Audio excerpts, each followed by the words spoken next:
Radio Liberté ani Télé Liberté maminu sogoleno na anga bololo siraw kan ani anga jabaranu sanfila la aw bisimila ni yaw doto ye anga jam konkonna la bi anga ni invité flabe ñoo bolo ma folo ale alimami Samori Touré. Monsieur Touré, bonsoir. Madina, bonsoir. Monsieur Touré ale anga consultant maison amana wele kuma abuli abanjabi aywa ma flana ale Amadou Maïgaye. Monsieur Maïga, bonsoir. Oui, bonsoir. Monsieur Maïga ale kunafuni dilay amana ci blama wati fana abe anjabi aw ni ci aw liberté sugantilila ni an doto ye anga diba konna la bi ambe do babu konna la ni kuma mi o de ye ka fo Russie ministre des affaires étrangères Monsieur Touré akanga na Bamako akono ni Bamako ya no bisuina donc e hakina ye muye Mali ani Russie ka coopération na. Bon. Alors, Monsieur Maïga. Oui, d'accord. Oui, d'accord. Oui, la question. Alors, quelle analyse faites-vous à la relation entre le Mali et la Russie, puisque le ministre des Affaires étrangères russe est attendu ce soir à Bamako? Oui, merci beaucoup, mais cette question a besoin d'être posée, a besoin d'être très détaillée, puisqu'elle frôle aujourd'hui la jalousie des uns et des autres à travers le monde entier, les relations entre le Mali et la Russie, parce que tout le monde sait que la crise malienne, même si elle n'est pas finie, dimensionnelle, que nous sommes en train de traverser aujourd'hui, commence à être un peu atténuée grâce à cette relation qui, à plus d'un titre, se montre exemplaire, se montre sincère, se montre honnête à travers les appuis dont le Mali dispose jusqu'au Conseil de sécurité d'État des Nations Unies, parce que là, souvent, la Russie fait recours à son veto pour sauver le Mali de certaines situations préconisées par les ennemis, ennemis entre guillemets, en tout cas ceux qui ne veulent pas accepter ou bien ceux qui n'inquiètent pas que le Mali soit géré tel qu'il est en train d'être aujourd'hui, géré sur les triples, c'est-à-dire que la souveraineté nationale, choix libre du Mali, de ses partenaires compte tenu de ses relations, et puis prendre en compte l'intérêt des citoyens maliens dans toute décision, à quelque niveau que ce soit. Donc la visite du ministre des Affaires étrangères de la Russie aujourd'hui, tu vois que depuis avant-hier, c'est l'apothéose. Quand on regarde au Mali, il y a certaines associations des Maliens qui s'en réjouissent déjà, qui sont contents, parce que, en tout cas depuis que ça a commencé, les relations là, qui n'ont pas commencé aujourd'hui, il faut reprendre depuis l'indépendance, la Russie et le Mali quand même, ils étaient quand même des partenaires, même si ce n'est pas aussi affirmé que cette fois-ci. Cette fois-ci, on ose dire que le premier, pas le premier, parce qu'il y a d'autres partenaires quand même, mais celui que tout le monde voit aujourd'hui qui soutient, qui donne son épaule au Mali, c'est la Russie à tout égard. Voilà, donc sa venue doit être salutaire, sa venue créer l'apothéose, l'ambiance, et les citoyens croient. Le citoyen lambda qui ne sait pas ce qui se passe, quand il apprend ça, il est content, parce que tout le monde apprend aujourd'hui que c'est le Mali, c'est la Russie et le Mali qui sont réellement des vrais partenaires, des vrais amis, et que c'est la Russie qui est en train de nous aider. Donc, il y en a même qui disent non, il faut une base russe à Gao. Ça se dit un peu partout, de bouche à bouche, de bouche à oreille, sur les réseaux sociaux. Et quand tu prends des organisations de la société civile comme Yara Wolo ou bien autre chose, ça, c'est des gens qui s'en réjouissent. Donc, la venue aujourd'hui, normalement, doit concrétiser, finaliser, et en réalité, les relations d'égal à égal, d'après même d'égal à égal, de respect entre la Russie et le Mali. Alors, Monsieur Touré, oui. Farafina Jamana Beladjien, Konomalia Jamana Folo, Rusika, ministre des Affaires étrangères, à Simba Konokoro, Abinasi Jamana Mina pour la première fois. Yala ere bolobe mune kofo. Bon, Malina, oui, Femba de Jamana Kono.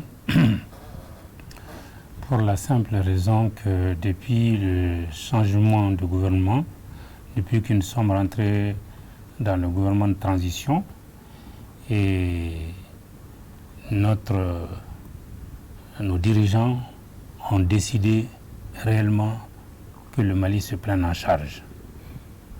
Le Mali n'a pas comme vocation d'avoir des troupes étrangères installées chez nous. ce n'est pas notre souhait. Mais quand tu es dans une situation où tu n'as pas le choix, tu es obligé réellement de le faire. Le Mali est l'un des pays qui était le fer de lance du non-alignement. Par conséquent, le Mali ne peut pas être un pays non aligné et vouloir abriter des troupes étrangères sur son territoire. Donc, la Russie et le Mali ont eu à travailler au temps de l'Union soviétique, depuis l'indépendance de notre pays, encore dans des situations très très très difficiles, telles que nous sommes aujourd'hui, puisque l'armée française a quitté ses bases à Kay, à Bamako, un peu partout au Mali. Ils n'ont même pas laissé de véhicules en panne. Ils ont tous fait partir pour laisser le Mali sans armée, sans rien. Alors c'est grâce à la Russie, dans le cadre de l'Union soviétique, que nous avons pu créer notre armée nationale un an après notre indépendance. Avec des chars, des canons, des véhicules blindés, des avions de chasse, des avions bombardiers et des avions de troupes. Et là, tout d'un seul coup, le Mali a été propulsé parmi les pays. L'Algérie n'avait pas son indépendance à l'époque. L'Afrique du Sud était encore sous domination. Donc le Mali était l'un des pays les plus modernes en armement à l'époque. Avoir un pays africain qui dispose des avions bombardiers, des avions de chasse des MiG-21, c'était vraiment quelque chose d'extraordinaire à l'époque. La Russie nous a aidés à ce qu'on arrive à ce stade-là. Alors, entre cette période et maintenant, il s'est passé beaucoup de choses. Beaucoup de changements. Changement de monnaie, changement de stratégie économique, changement de stratégie industrielle. Tout ça, on nous a fait tomber ça en bas. Donc, pour qu'un pays puisse garantir son économie, il faut qu'il soit en paix. Pour que le pays soit en paix, il faut une armée qui est capable, solide, capable de gérer, de sauvegarder l'intégrité territoriale du pays. Donc aujourd'hui, nos dirigeants savent que tout ce qu'ils ont mis en place comme projet de développement pour industrialiser notre pays, pour absorber le chômage, il y a une nécessité absolue d'abord à ce que la sécurité puisse être instaurée dans notre pays. Et aujourd'hui, le seul pays, la Russie est l'un des pays volontaires pour nous aider à acquérir du matériel pour que nous puissions nous défendre nous-mêmes. Donc, ce pays-là, on l'a vu aussi en œuvre aux Nations Unies. Quand il s'agit de condamner le Mali ou quand il s'agit d'imposer des résolutions inacceptables au Mali, ils ont toujours déposé leur veto, souvent double veto, Chine et Russie. Ce qui nous a permis aujourd'hui de pouvoir résister, de faire en sorte qu'on ne nous impose pas des armées pour venir maintenir, entretenir cette présence à la fois djihadiste dans le nord et aussi leurs militaires ici dans notre pays pour des raisons que tout le monde connaît. Donc si aujourd'hui, après tous ces accords, après ces échanges, la réception de matériel militaire, les Maliens sont reconnaissants. Donc pour concrétiser tout ça, le ministre des Affaires étrangères vient dans notre pays. C'est quelque chose qui est à saluer. Nous devons être fiers parce que si on était des partenaires qui ne sont pas fiables, ils peuvent nous aider, nous laisser. Ça ne vaut pas le coup de se déplacer pour venir au Mali. Et généralement, comme on le sait, quand il se déplace, il va dans des pays dans la journée, 3 heures, 4 heures, 5 heures. Mais il vient, d'après ce qu'on m'a dit, 48 heures au Mali. Ce qui est quelque chose d'extraordinaire. Même dans les pays européens, même aux Nations Unies, il ne le fait pas. Donc nous devons vraiment se dire que nous sommes avec les Russes, mais ils ont une considération pour nous. Et ça doit être une fierté pour le peuple malien, et que le Mali, si nous avons la possibilité de l'accueillir vraiment d'une manière très digne. Alors, Monsieur Maïga, qu'est-ce que ce partenariat peut nous apporter concrètement? Ce que le partenariat peut nous apporter, ça s'est manifesté avant même la venue du ministre des Affaires étrangères de la Russie. Nous avons plusieurs délégations qui sont parties. Dans tous les cas, le ministre de la Défense du Mali, le ministre des Affaires étrangères du Mali, les commissions, le ministre des Finances, où on a parlé d'engrais, où on a parlé éventuellement de rails, de trains, on a parlé de beaucoup d'autres choses qui vont se concrétiser avec l'arrivée du ministre des Affaires étrangères, parce qu'on sait quand même que c'est eux qui paraffent entre eux. Donc ça peut nous apporter beaucoup de choses, surtout en termes de sécurité. Aïwa, Monsieur Touré, ambaye ka fo Mali ni Russie ka bolo di nyogoma yala abesega nafa jumɛn se Mali ma. Bon, a bɛ nafa min na se Mali ma komi Amadou y'a fɔ cogo min na caman de don. Russiw b'a dɔn u bɛ se k'an dɛmɛ cogo min na. Ils ont l'habitude de le faire, comme n ye wagati min fɔ dans le temps. C'est eux qui ont construit le stade de Modibo Keïta. Et en face, il y a un endroit pour former les techniciens, les ouvriers, qu'on appelle, je ne sais pas comment on l'appelle aujourd'hui, ça s'appelait Centre Russe. CFP. C'est en face. On appelait dans le temps Centre Russe. Centre de formation des techniciens, des ouvriers et tout. Ouais. Bon, tout ça, quand on veut qu'un pays développe, il faut de la formation. Et la Russie a formé à des moments l'essentiel de nos cadres et des techniciens pour pouvoir piloter, parce que d'aucuns disent on va leur donner, ce sont les Russes qui vont piloter leurs engins, leurs machins. Non, les Russes ont formé nos pilotes pour les avions, nos pilotes pour les chars et pour les blindés, et ce sont les Maliens eux-mêmes qui les pilotent. Les Russes ont formé aussi notre aviation civile, l'Air Mali qui a été créé.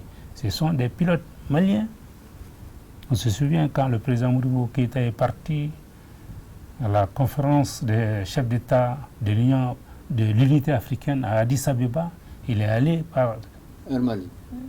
Elichin 18 de la compagnie Air Mali. C'était une fierté pour l'Afrique, puisque ce sont des Maliens, des Noirs, des Africains qui étaient en train de piloter ça. Bon, toutes ces structures ont été mises en place de manière à faire un démarrage économique. Et à l'époque, au Mali, il y avait le plein emploi. Quand tu sors avec ton diplôme, tu es inséré tout de suite. Il n'y avait pas de chômage ou demande ou faire des concours pour telle ou telle chose. Bon, notre souhait aujourd'hui, c'est que les Russes nous aident avec d'autres partenaires. Puisque nous, Dieu a fait que nous disposons des ressources naturelles, des ressources minières, qui aujourd'hui est demandée par le monde entier. Comme les autres pays ont fait pour se développer, nous utilisons nos ressources minières pour pouvoir acquérir des usines clés en main et fabriquer et moderniser et transformer nos produits pour que ça soit de la valeur à ajouter. Puisque tout le monde sait que notre coton là, je ne connais pas exactement le prix du kilo, c'est entre 200 francs ou 300 francs le kilo. Mais quand c'est parti, quand ils amènent en Europe ou en Chine ou ailleurs, on prend l'exemple pour une serviette qui pèse 500 grammes, tu n'as pas moins de 6 000 francs, à 7 000, souvent même 12 000 quand c'est des coton pur. Donc cela veut dire que le demi-kilo ici est acheté à 100 francs. Quand ça vient ici, tu l'achètes à 12 000 francs. Donc si on se donne les moyens d'avoir des usines qui puissent quand même traiter ces cotons, avoir des tissus pour hommes, pour femmes, des serviettes, tout ce que nous pouvons avoir besoin, je pense que ça va diminuer énormément. Non seulement ça va nous créer des emplois, mais ça va diminuer énormément notre dépendance à l'extérieur. Parce que moins on achète à l'extérieur, plus on garantit notre économie. Et on ne va pas sortir nos biens pour aller acheter. Donc tout ce que nous produisons, nous devons avoir la capacité de les transformer dans notre pays. Le surplus va être exporté.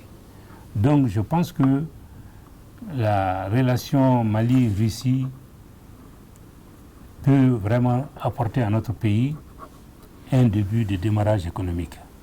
D'accord, merci beaucoup M. Touré pour ces précisions. Alors M. Maïga, M. Touré l'a souligné, nous avons besoin d'une armée solide capable de sécuriser l'ensemble du territoire. Donc selon vous, qu'est-ce qui doit davantage être fait en ce sens? Dans quel sens? Que nous avons besoin d'une armée solide capable de sécuriser l'ensemble du territoire national. D'accord. Oui. C'est cette armée qu'on a. Aujourd'hui, l'armée... Beaucoup a été fait, mais il reste encore à faire. Donc... Oui, mais et la capacité de nuisance de notre armée aujourd'hui sur l'ennemi, mais c'est exposé, c'est étalé en longueur de journée. Ce dont notre armée a besoin aujourd'hui, c'est d'abord la formation qu'on est en train de voir. Les jeunes sont en train d'être formés, d'être sortis. Le CNJ est devenu, le service national des jeunes est devenu obligatoire. Ça veut dire que c'est une réserve. Et plus de moyens de combat. Parce que le territoire malien, il est très vaste. Malgré tout ça, il y a de l'insécurité. Hein. Il y a des zones où on est en train de faire dégager les gens, déménager.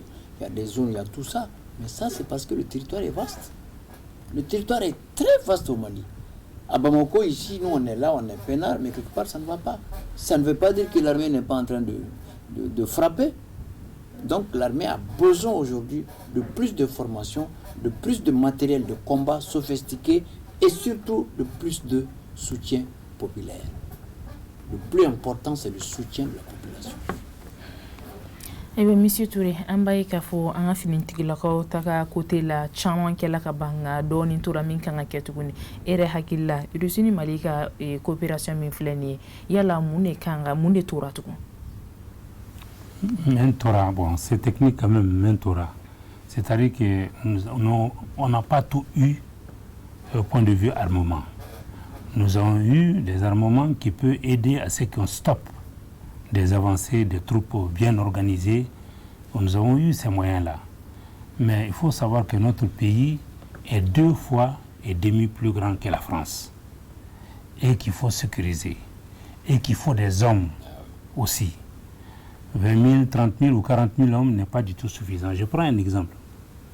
Israël, à ses débuts, ils avaient 3 millions d'habitants. Et il y avait 300 000 hommes dans l'armée. Ils avaient affaire avec tous les pays arabes. Et leur technique, c'était quoi? Les 300 000 hommes, la plupart, la moitié des fonctionnaires étaient des militaires. Ils vont au bureau, qui sont au ministère de l'économie, au ministère des finances, ils sont tous des militaires. Et beaucoup encore, une grande partie, sont des réservistes aussi.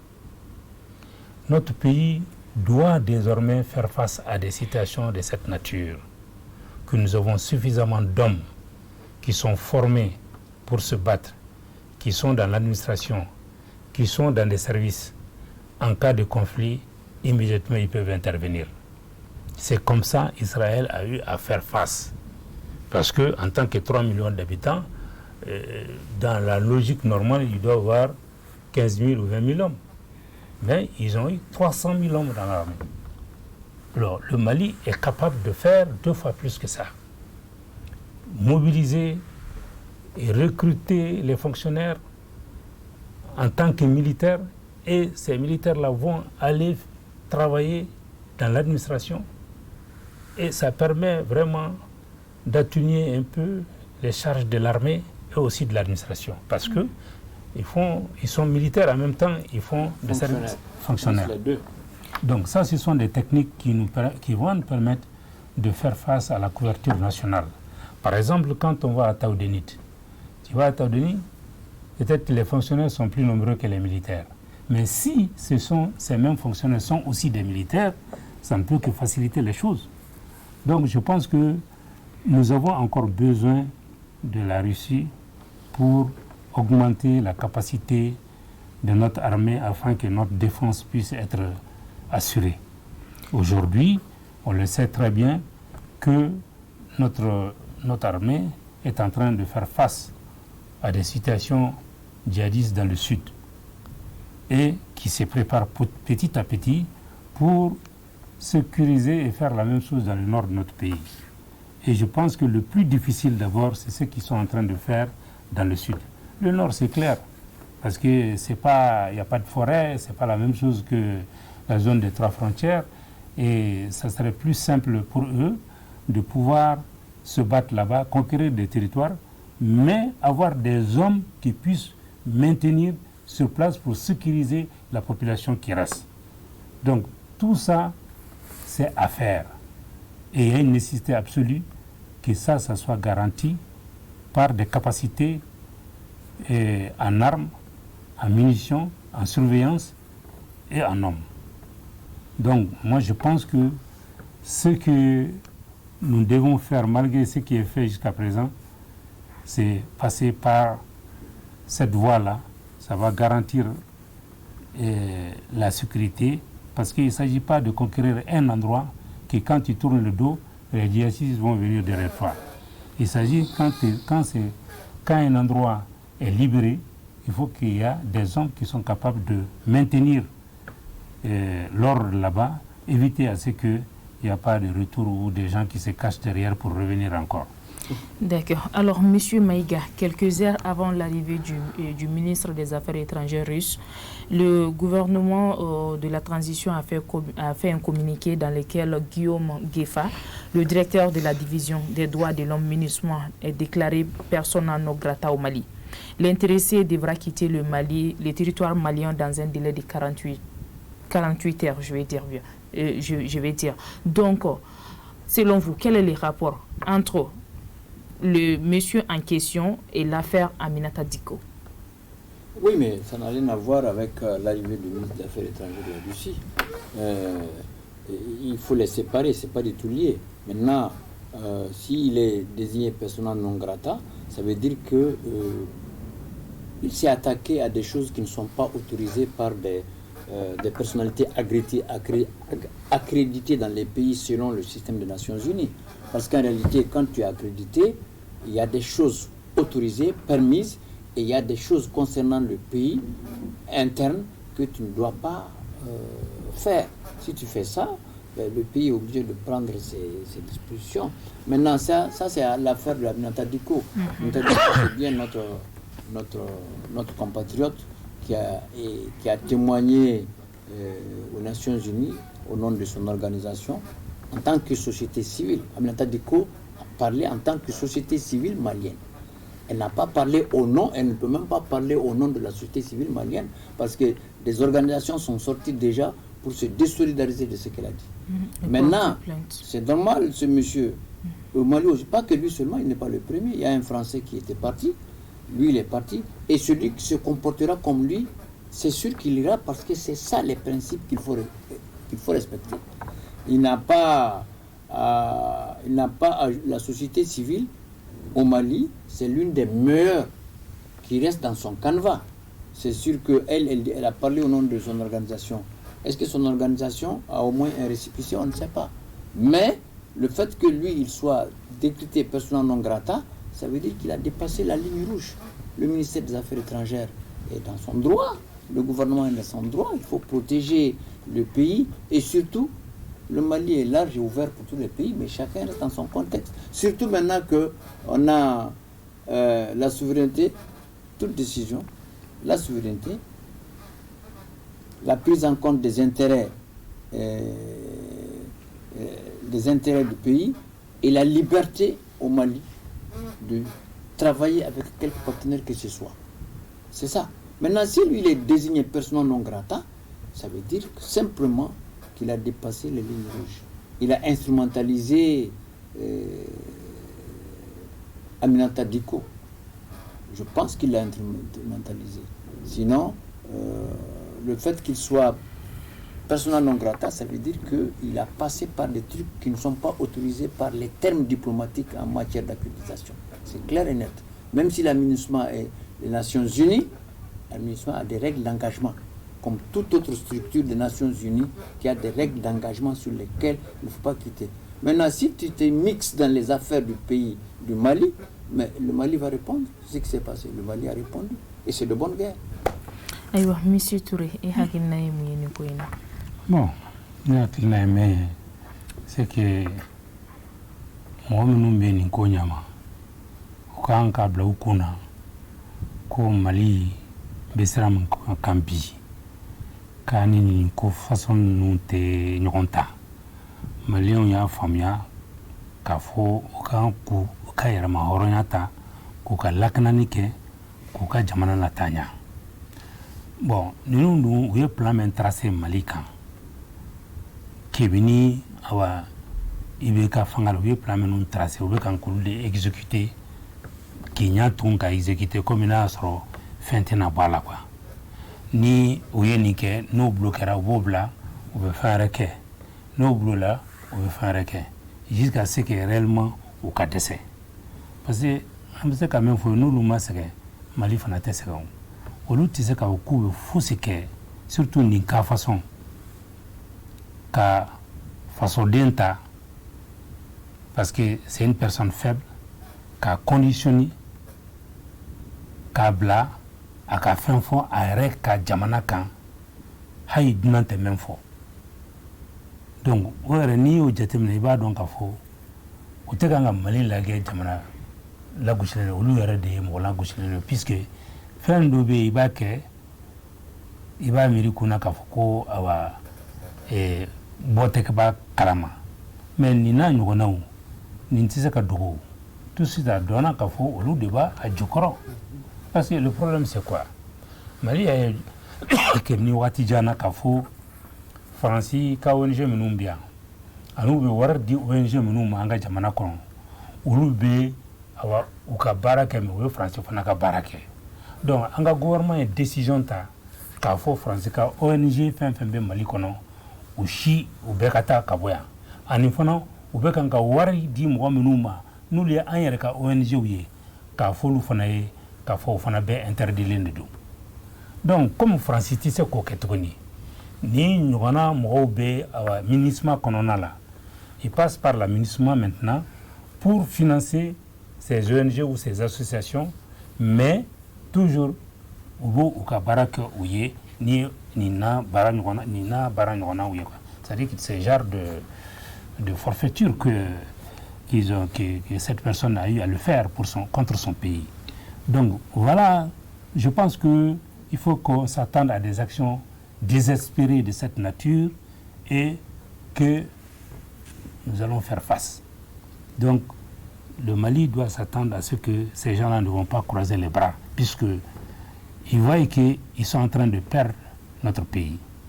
Ils voient que l'administration est en train de s'acheminer vers la porte de sortie. Parce que finalement, on se demande quelle va être la mission prochaine de l'administration dans notre pays, si ce n'est que de vérifier les droits de l'homme. Tu vas en guerre et quand il y a eu une bataille, si l'armée malienne a remporté la bataille, on téléphone à quelqu'un pour dire comment ça s'est passé. Il y a eu des civils qui sont morts ici. Tout ça c'est pour vraiment discréditer notre pays et notre armée. C'est pour cela, moi j'ai dit, tous les Maliens doivent s'attendre à ça pour vraiment faire face à sauvegarder leur pays et à faire en sorte qu'on ne puisse pas réellement s'attaquer au Mali comme ça, librement, et que ça marche. Alors, Monsieur Maïga, la vie humaine est sacrée et dans la circulation, notre priorité doit être notre survie et tout. Donc, un mot de sensibilisation à l'endroit de la population malienne. Bon, mais je ne sais pas, on répète toujours les mêmes choses. Il faut que chacun de nous comprenne que lorsque on agit d'une façon correcte ou incorrecte ici-bas, c'est parce qu'on est en vie. Et lorsqu'on est en vie, pour profiter de la vie, il faut être en bonne santé. Et mieux, pour profiter de la vie, il faut vivre convenablement avec les autres. Donc il faut respecter l'autre. Lorsqu'on est par exemple dans la circulation, c'est une voie publique qui appartient à tout le monde, qui a des règles. Et autant on respecte ces règles-là, autant, plaise à Dieu, on reste sain et sauf chez soi. Ça, c'est la circulation. Mais si on les répète pas, et non, attends. Touré veut que, ça, même les auditeurs et les partenaires qui nous regardent, ça révolte souvent quand on réfléchit au comportement du citoyen malien dans la circulation. Ça révolte. C'est inadmissible. C'est pas possible. Ben, regarde, quand tu prends le pont FAD, le deuxième pont, mais on voit les motos en cycliste sur leurs bretelles. Mais quand tu quittes, prends le contraire, prends la route de Sebeninkoro, prends le troisième pont ou bien prends la bretelle qui va à Tabakoro, à Nyamana. Mais à partir de la tour de l'Afrique, non, après l'institut judiciaire, l'école judiciaire là. Mais la bretelle des motos est libre. Elles viennent sur la voie, la route des voitures. Leur bretelle est là, il n'y a rien là-dessus. Elles viennent, c'est pas possible. C'est comme si ce n'est pas les mêmes Maliens qui circulent, qui roulent sur le pont FAD ou bien qui sont là-bas. Parce qu'ici, tu vois les motos en ligne. Il n'y a pas de problème. Ici, elles n'empruntent même pas leur route. Elles laissent carrément leur voie conçue à des millions, des frais de milliards, et elles viennent se faufiler entre les voitures, provoquer. Et ça ne suffit pas. Quand tu essaies de voir, on t'insulte. Ça, c'est pas malien. Ça doit cesser. Et moi, je pense que tant qu'on ne sanctionne pas, ça ne finira pas. La sensibilisation, là, c'est la bouche. Mais le Malien, on se connaît de comportement, on a des valeurs. Aucun Malien n'accepte pas qu'il soit sanctionné 2 fois. Quand tu sanctionnes une fois, la prochaine fois, il va sur la route. C'est pourquoi moi, je vais partir de ceux qui pensent qu'il faut franchement, on a tellement parlé, on ne fait que parler et il faut sanctionner. Il faut trouver une voie comme on fait ailleurs, dans les autres pays. Il y a des conditions, quand tu outrepasses ça, on te prend l'argent, on amène au fourrière, tu payes. Si on fait ça là, les gens, mais ce n'est même pas respectable. Comment on laisse la voix? Je laisse ma voix qui est là, je vois, c'est fait exprès. Eh mais qui va venir, si ce n'est pas le pouvoir, qui peut les empêcher? Il y en a qui te disent Taraboy, il y en a qui t'insultent, mais alors. Donc je pense qu'il faut qu'on change de comportement. Alors, Monsieur Touré, oui. Un mot à l'endroit des usagers de la route. Bon, ce qu'il a dit, il a raison. Parce que, bon, moi je parle de sensibilisation, mais ça doit être suivi aussi de sanctions pour ceux qui font d'une manière volontaire.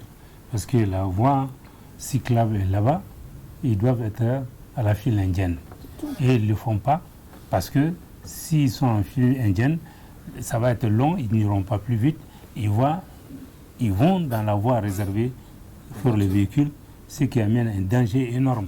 Parce que le conducteur de véhicule voit l'autre véhicule mais ne voit pas la moto. Donc c'est pour cela qu'il y a souvent des accidents dans ces endroits-là même. Effectivement, quand une moto vient vraiment sur la route qui est réservée aux véhicules, ils doivent être arrêtés et être sanctionnés pour que désormais ils ne recommencent plus. Mais moi je pense que ces endroits-là connus doivent être gardés par la police d'une manière permanente pour faire respecter, et à l'entrée et à la sortie. À la sortie, s'ils parviennent à rentrer, à la sortie, ils seront signalés. On sera là-bas pour pouvoir les sanctionner. Parce que sans cela, sans les sanctions aussi, ça va recommencer. Donc ça va créer des situations, des accidents. Les gens ne le savent pas, ça coûte cher à notre pays. Ça coûte cher vraiment aux assurances du pays, que ce soit les assurances automobiles, que ce soit les assurances comme les assurances des familles et tout, en cas d'accident, les maladies, les médicaments et autres coûtent excessivement cher. En respectant vraiment les codes de la route, on peut vraiment économiser énormément, et ceux qui sont malades ou autres peuvent être soignés avec des moyens vraiment très efficaces. Aywa, Aunichi. Awani ne be dansigi anga bi débat konna la mi présente la odi muso na balma muso feno Madina Traoré bi anga invité tu ma fly comme ando to kuma la nya fo nya na to gomna ma folo ale alimami Samori Touré anga consultant maison monsieur Touré merci beaucoup. Merci Madina. Ma flana ale Amadou Maïga ale anga kuna fonindile monsieur Maïga merci beaucoup. Et réalisation na Jagarija Damele beno fokatasi awa kamisogo ma caméra la Ahmed Gassama beno awniche akakuluma jola au kambe watiwere.